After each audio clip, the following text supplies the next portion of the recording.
Did you know that researchers have discovered that sound is healing? In fact, they're using frequency sounds in neonatal hospitals across the country to help repair the body. And the right frequencies can also mend your mind and even reduce the ability of breast cancer cells from replicating and reducing the movement overall of that specific cell. And we are only at the beginning of what research is discovering about sound.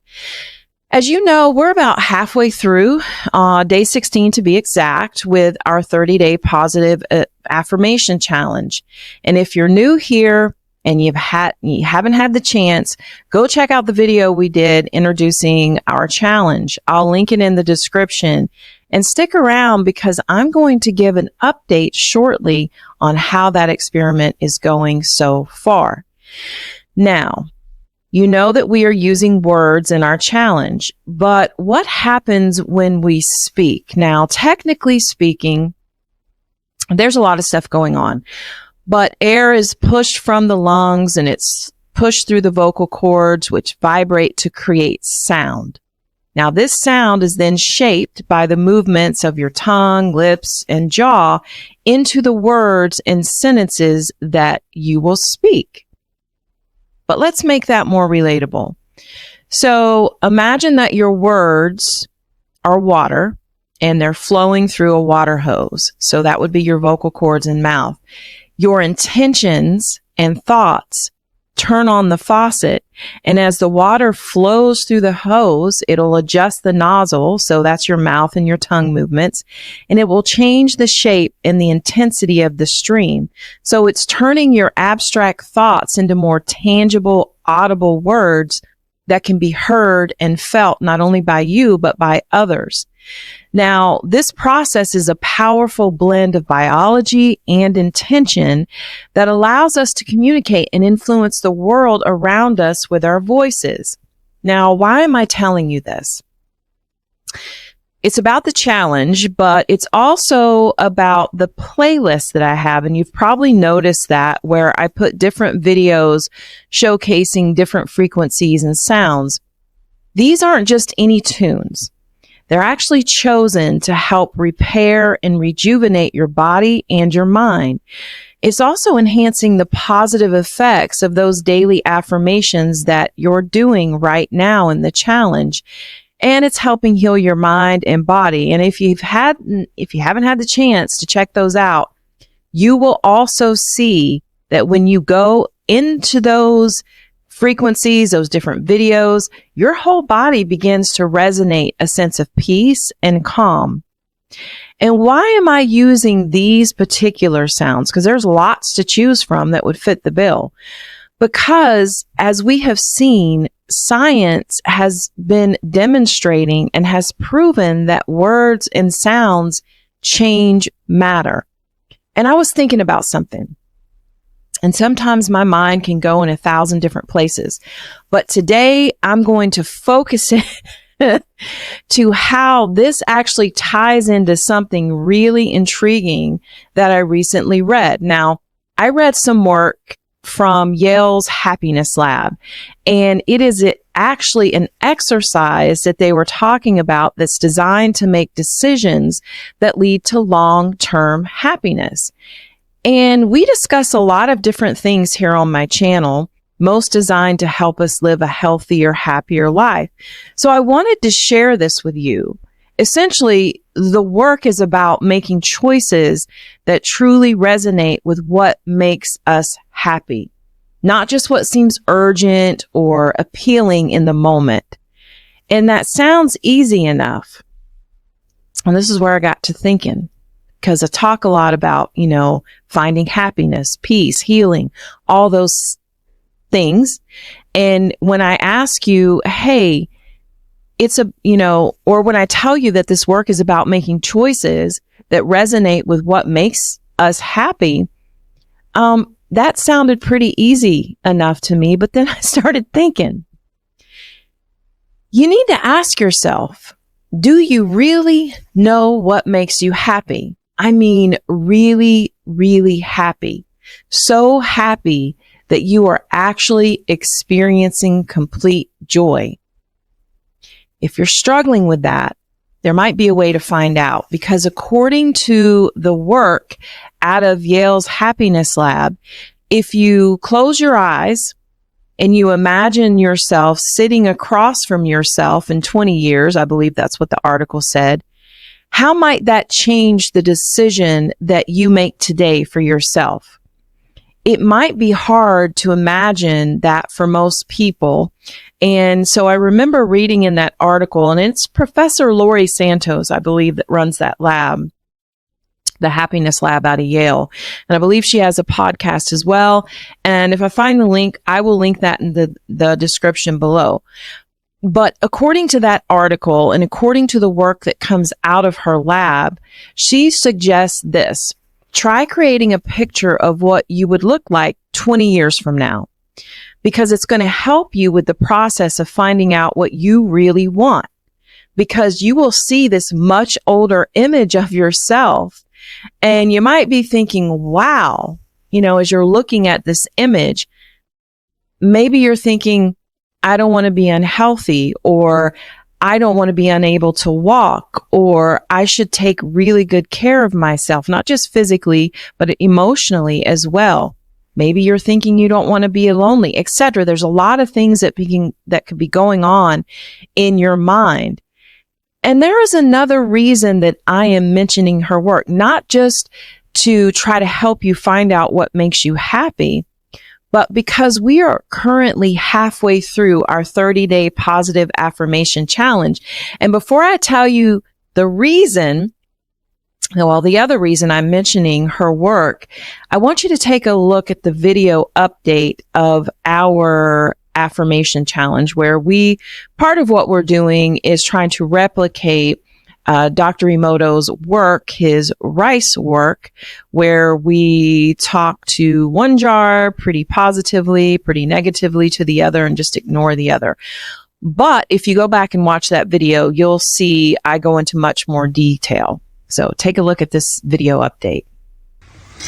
Okay, here is an update on our experiment. We can see we have our love, no love, and then that's our ignored one. So if we look at our love jar, we can see, if you take a look at it, it looks like it's fermenting. It's a nice color. On top, we can see a nice thick fermentation. We can see the bubbling happen. So this one looks great. Our one that we don't say such nice things to, it looks a little bit different in coloring. On top, there is a few things going. It has some of that bubbling going.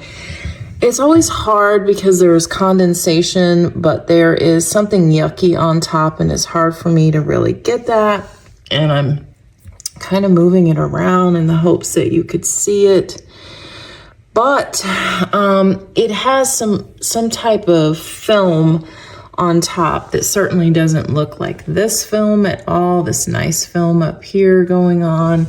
And then this guy, who's just ignored, doesn't even get tape. You can see that it does have that bubbling on top. It's almost over fermenting.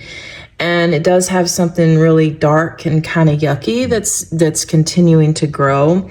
And I wish I could move them around more than that, but you really don't want to disturb them too much. But you can kind of see the difference happening. We're about halfway through here with this experiment. So that's the update on that. And I'm going to interpret all for you in the next couple of videos that I'd like to do.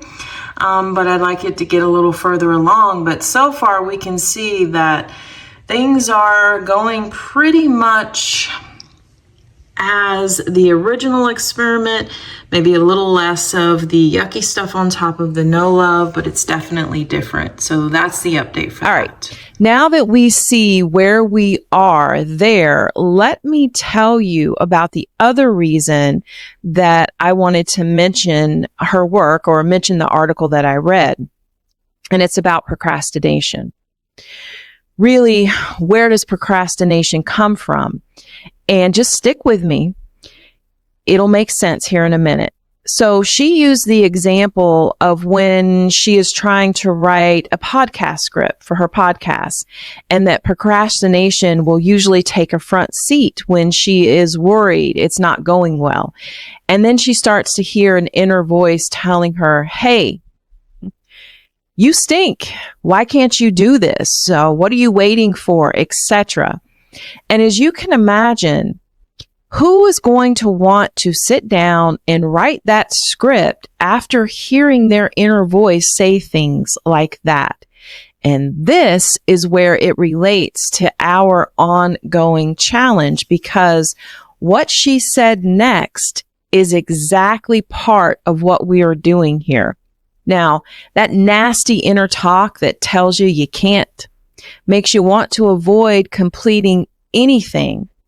But if you talk to yourself with kindness and say things like, hey, if you're struggling, say things like, hey, I know it's hard. We'll use the script example that she used.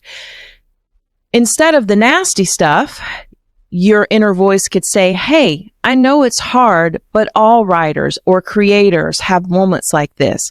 You're giving yourself some grace. And guess what? It works every single time to help get you back on course. And she is not the only one demonstrating this. There is work, many different researchers are doing. There's some work out of the University of Texas at Austin. I believe she mentioned this in her article by Dr. Neff and her colleagues, that are showing how much a self-compassionate voice can help you prevent procrastination. Procrastination not only in yourself, but they're showing it in students, they're showing it in people on the job. And to be clear, because I believe there is always a misconception about self-compassion, and it was mentioned in the article as well. And I've known this, and a lot of my videos have focused on this, but when we are nice to ourselves, when we love ourselves, others around us might judge that behavior as being weird, or to put it better, self-indulgent. Like you are not taking responsibility for your own actions, etc. Self-love is often viewed that way, but let's dive a little bit deeper. And let me ask you a question that I've actually asked you before, but it is relevant again. Take a mirror or go stand in front of the mirror. Look at yourself, don't lose your gaze, and ask yourself this. Would you speak to a really good friend or a loved one the way you may find yourself speaking to yourself? Think about it. If you think about it that way, self-compassion would not be considered self-indulgence. It's just a way we can help ourselves, especially when we're facing a lot of problems or issues. Why would we want our inner voice to be our worst enemy ever? I don't want that. I don't think you want that. So instead of that inner voice telling you all the ways you can't do something, if your inner voice actually said, let's say you're starting your day, and a lot of times, say on Monday, a lot of our days of the week start on Monday. Maybe yours start a different day, but the first start, you got to go back to work or you got to do whatever, right? A lot of us will be like, oh man, I really, really don't, I've got all of these things to do. It's going to be really rough. I have this and I have that. Man, this day is going to be terrible, right? And you're just dreading. Guess what you've just done by saying all of those things? And that was actually kind of nice. I mean, we've said some things before. I'm sure you have. I know I have. But guess what I've just done? Guess what you've just done? You have just impacted your physiological processes and your mindset. So your stress hormones have spiked, and this is just from your own perception of a day in the example that I use that hasn't even happened yet. So if you change your approach and you change your inner voice, it should be your best friend instead of your worst enemy. So you could try something like this, for example. This is actually going to be a great day. Yes, I have a lot of things to get done. Yes, I know I'm going to experience some stress, but even I know some stress is okay. And I can use that to my benefit. And if you don't remember, I actually posted a video about how to use stress to your benefit. I'll link that in the description box as well, if you're interested. What I'm trying to say here is this: the way that we speak to ourselves matters. It matters because it impacts us in so many different ways. But I also don't want to sugarcoat it. I don't want to do that.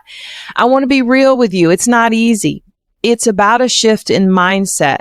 When you're trying to shift your mindset by saying, I'm excited, instead of, admitting, for example, I'm anxious, or I'm going to have a great day, instead of my day is going to be just terrible.